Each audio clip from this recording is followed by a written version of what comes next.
Hey guys, welcome to your February newsletter. We're so excited for another month of doing ministry right in CLE. Thank you guys for all that you continue to do, and welcome to Black History Month. Years past, I've been kind of whatever about Black History Month, but really this year, I kind of took it upon myself that if I'm not showing how proud of who I am, and I'm not proud of my heritage, then our kids won't have a chance to feel proud of who they are and be proud of their own skin. So I had the privilege of doing a Black History Month center.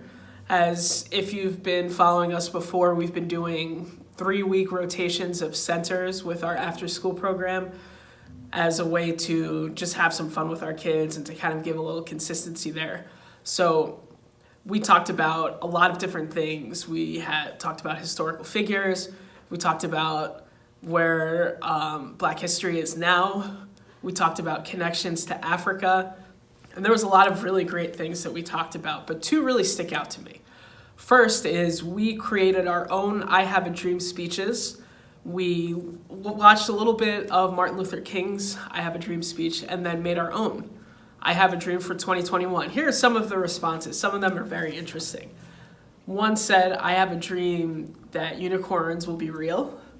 I have a dream to be TikTok famous. But others also were a little jarring to me, such as, I have a dream that I will have water in my house. I have a dream that Black people won't die from heart attacks, which Black people are 30% more likely to die of heart disease than white people. I have a dream, and every single group, at least one kid said this, I have a dream that I will have a job when I'm a teenager.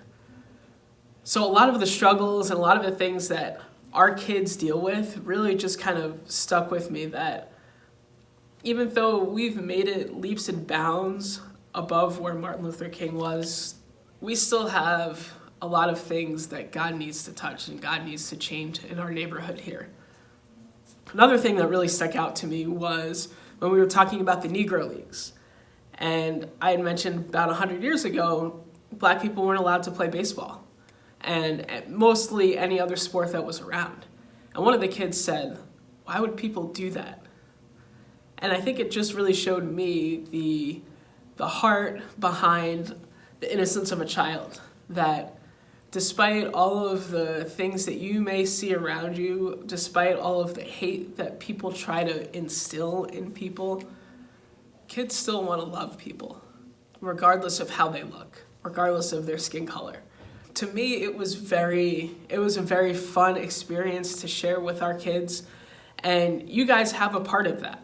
You guys have helped us do what we do here. As the CLE team, you guys have been a part of showing our kids that they can be proud of who they are, that they don't have to be ashamed of the color of their skin, that God loves them and that they are fearfully and wonderfully made. So thank you for that.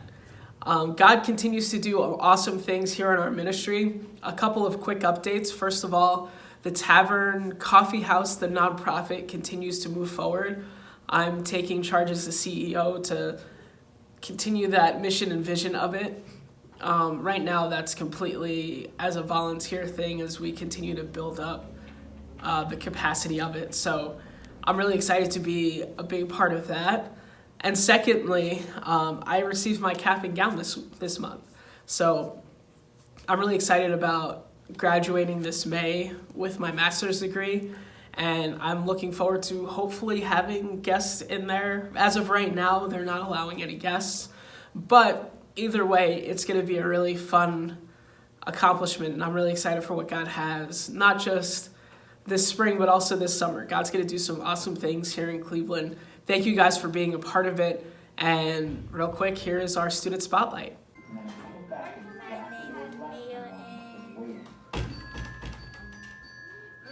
How old are you? I'm 5 and I go to Sunday. And what do you like about coming here? Coming to learn